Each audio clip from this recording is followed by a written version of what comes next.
आज 13 मे 2025, 13 मेला माझा जन्मदिवस असतो.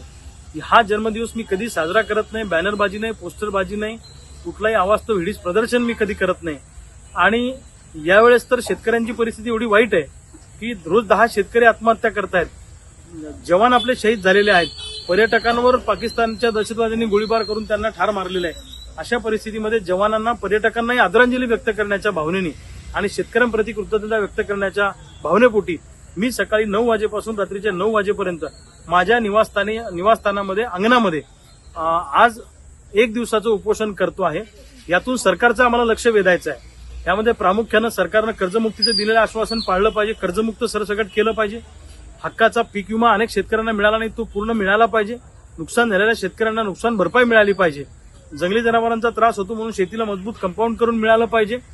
या मागण्या, सोयाबीन कापसाला भाव फरक मिळाला पाहिजे, ऊसाला एक रकमी FRP मिळाली पाहिजे, दुधाला दर मिळाला पाहिजे, कांद्याला दर मिळाला पाहिजे. या सगळ्या मागण्या घेऊन सरकारचं लक्ष आज आम्हाला वेधायचं आहे. आणि दुसऱ्या बाजूला शहीद जवानांप्रती आणि दहशतवाद्यांकडून ठार झालेल्या पर्यटकांप्रती आदरांजली व्यक्त करण्यासाठी आज या ठिकाणी आम्ही दिवसभर जन्मदिवसाच्या दिवशी इथं बसणार आहे, उपवास करतो आहे.